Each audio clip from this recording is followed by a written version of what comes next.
the day I was fired from Nexus Technologies for being too old to innovate. I was 41 years old, with 3 advanced degrees and 14 patents to my name.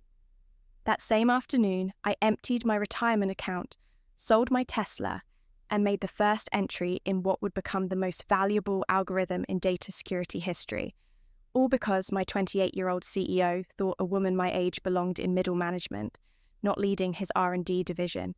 My name is Maya Patel, and this is how I turned humiliation into a billion-dollar redemption. The direction of our security division needs fresh perspectives. Mayor Adam Reynolds explained, leaning back in his ergonomic chair in that calculated casual posture they teach in executive coaching sessions. His office overlooks San Francisco Bay through floor-to-ceiling windows, a view I'd helped pay for with the data encryption protocols I developed over my 12 years with the company. You've been an incredible asset. He continued, not meeting my eyes, but we're pivoting toward a more aggressive cutting-edge approach. We think you'd be better suited to an advisory role, less pressure, more stability translation. We're moving you away from innovation to make room for younger talent who will work twice the hours for half your salary. I sat perfectly still, absorbing the carefully crafted corporate speak that masked the simple truth I was being sidelined. The advisory role would come with a modest title, no team, and the unspoken expectation that I eventually leave quietly. I see, I replied, my voice betraying none of the fury building inside me. And who will be taking over the quantum encryption project? The project I conceptualized, pitched, and spent 3 years developing. Adam brightened, relieved. I wasn't making a scene. Ethan Z, you know him. Right, brilliant. K, from your team. MIT, incredible coding skills. He's really impressed the board with his vision for where the project could go. Ethan, my prot. The brilliant kid I personally recruited, trained and mentored, the one I shared my unpublished research with over late-night coding sessions and weekend brainstorms. Ethan is certainly talented. I acknowledged maintaining professional composure while mentally cataloguing every vulnerability in a security architecture. I designed, when does this transition take effect? Immediately, Adam replied, sliding a folder across his desk. HR has prepared a generous severance package if you prefer to make a clean break rather than take the advisory position. Either way, we'll need you to transition your projects. By the end of the week, the severance package would have covered my expenses for 6 months, a small price for them to pay for my intellectual capital, my institutional knowledge, and my dignified silence. I didn't take it. Instead, I accepted the advisory role, spent a week meticulously documenting my work, while secretly copying research that legally belonged to me, but contractually belonged to Nexus. Then submitted my resignation, citing personal reasons. Adam seemed relieved. Ethan seemed uncomfortable, but ambitious enough to overcome any loyalty to his mentor. The rest of the team sent a tasteful bouquet and a card signed with generic well wishes, 12 years reduced to flowers that would wilt within days. I didn't waste time on bitterness. The night after my last day, I sat in my apartment surrounded by whiteboards and emptied my retirement account of $37,842. The financial advisor on the phone strongly advised against this decision, citing tax penalties and the recklessness of liquidating long-term investments. I understand the implications, I assured him. Processed the withdrawal next. I sold my Tesla for $668,000. Cash significantly below market value, but enough to bring my total capital to just under $400,000. I needed operating runway, and I needed it immediately. My former colleagues would have called me irrational, impulsive, possibly having a midlife crisis. They would have been wrong. What I was doing was applying the same analytical thinking to my career that had applied to encryption problems for over a decade. When a system fails catastrophically, you don't patch it, you rebuild it from first principles. I rented a small warehouse space in Oakland, purchased servers and computing equipment, and set up what would become the headquarters of Adamant Security. The name was my private joke, both a reference to the unbreakable protection my software would provide and a subtle acknowledgement of who had pushed me to this point. For the next 18 months, I worked in near isolation, developing what the tech press would later call the most significant breakthrough in data encryption since quantum computing. But that came later. During those months, I lived on ramen noodles, caffeine, and mathematical determination. The breakthrough itself is difficult to explain to non-SP specialists, but essentially, I created an adaptive encryption algorithm that could predict attack methodologies before they occurred. While conventional security reacted to threats, my system anticipated them through pattern recognition and probabilistic modelling. The army wasn't lost on me being labelled too old to innovate, have freed me to create something revolutionary. By month 14, I had a functioning prototype but was running dangerously low on funds. The remaining $42,000 in my account wouldn't last much longer, and the patent application process alone would cost nearly half that amount. It was time to seek investment. But I approached this strategically, rather than pursuing traditional VC firms who might prioritise Nexus's interests due to existing relationships. I reached out to Catherine Lin, founder of Variety and Technologies, known for both her technical expertise and her contentious history with Adam Reynolds. Our meeting was scheduled for 30 minutes. It lasted 4 hours. This is either complete genius or elaborate science fiction. Catherine said, after I'd walked her through the technical specifications, if it works as described, every major technology company, government agency, and financial institution in the world will need it. It works. I replied simply, and I can prove it. The demonstration was compelling enough for Catherine to offer $5 million for a 20% stake in Adamant Security. I count her offered at 15%. Knowing the true value of what I created, we settled at 18%, with Catherine taking a board seat and providing introductions to her extensive network. Within 3 months, we had our first client, a mid-sized financial technology company, desperate for protection after a devastating data breach. 6 months later, we had 10 clients, including 2 Fortune 500 companies and a European government agency. Nexus Technologies remained completely unaware of my activities. As far as they were concerned, I had disappeared into obscurity, perhaps taken early retirement, or found a comfortable teaching position that changed on a rainy Tuesday, November, 27 months after my dismissal. The call came from Catherine Adam. "Rhodes is trying to reach you," she said without preamble. "Apparently Nexus has been experiencing some unusual security challenges they think you might help with." I smiled at the euphemism.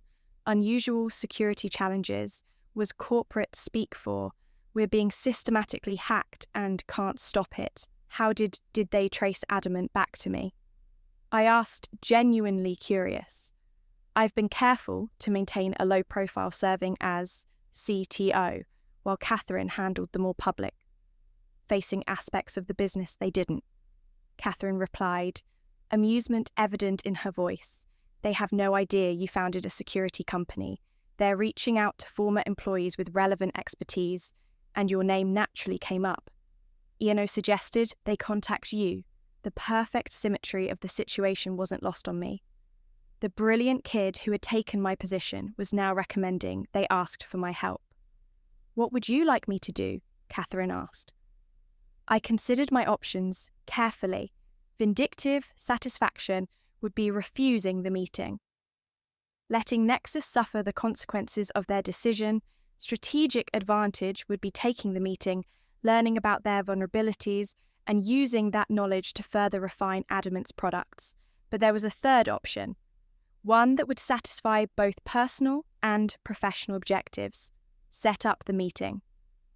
I decided, but not with Adam.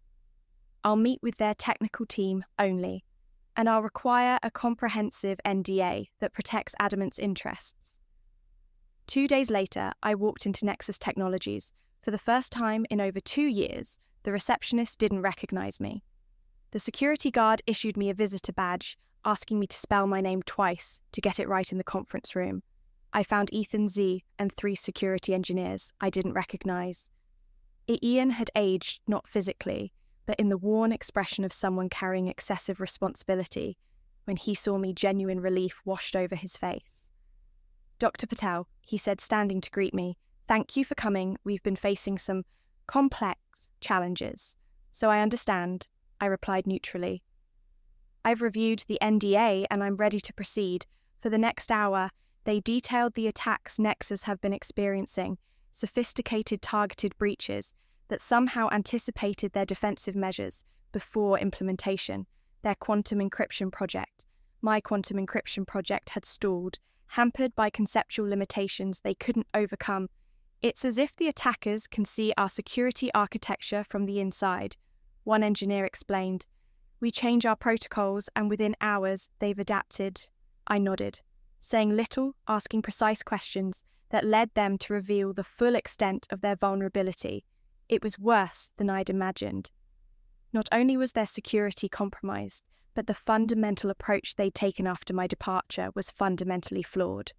"What's your assessment?" Ethan asked finally, the strain evident in his voice. "Your current security architecture is unsalvageable."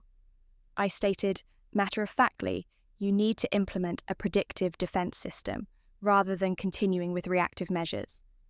Predictive defense is that even possible with current technology. One of the younger engineers asked it is. I opened my laptop and displayed a simplified version of Adamant's system architecture. "This is what we developed at Adamant Security." The room fell silent as they processed both the technical information and the revelation that their former colleague now led a competing security firm. "You founded a company," Ethan asked, his expression a complex mixture of admiration and consternation. "I did," I confirmed. After identifying certain career limitations here, I decided to pursue independent research. The implication hung in the air unaddressed, but unmistakable. "Can Adamant help us?" Ethan asked directly, professional enough to focus on the crisis at hand, rather than the uncomfortable history between us. "We can," I replied, "but not under a consulting arrangement." Nexus would need to become a client of Adamant Security with standard terms and conditions. "Adam won't like that." One of the engineers muttered. "That's unfortunate," I responded, gathering my materials, "but the alternative is continuing to watch your security infrastructure fail." "Systematically, I imagine your clients might have opinions about that as well." I left them with Adamant's standard contract and my business card in the elevator. I allowed myself a small smile. Not of vindication, but of professional satisfaction. I had built something valuable enough that the company that discarded me now needed my help. 3 days later, Adam Reynolds himself called Mira. He began, his voice carrying that forced warmth. "Executives use when they need something. I understand you started a security company." "Congratulations. Thank you, Adam. What can I do for you?" "I've reviewed the proposal you left with our team," he continued, "while the technology seems promising. But terms are problematic for us. Perhaps we could discuss a more customized arrangement, maybe involving some equity exchange or even acquisition talks. Nexus has always valued innovation as, the subtext was clear. He was offering to buy Adamant rather than become our client. It would allow Nexus to absorb my technology while saving face. "I'm afraid Adamant isn't for sale," I replied evenly. "Our standard client agreement remains our only offering to Nexus." Emmy Adam's voice took on a harder edge. "Let's be practical. We both know there might be questions about the intellectual origins of Adamant's technology, given your previous work here, so there it was. The veil threat, imply potential, IP litigation to force compliance. That's an interesting perspective. Adam, our attorneys have thoroughly documented the independent development of our technology. But I understand your concern. Perhaps it would be best if Nexus sought security solutions elsewhere." The silence on the line stretched for several seconds. The client agreement. He finally said, "Send over the final version, and we'll sign today. Next."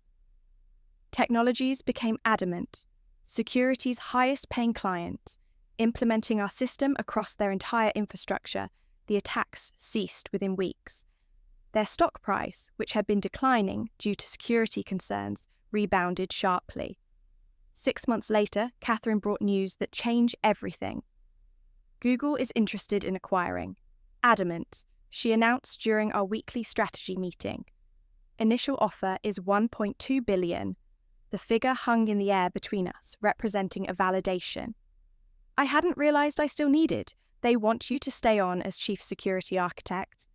Catherine continued, 5-year contract full, research budget, complete technical autonomy.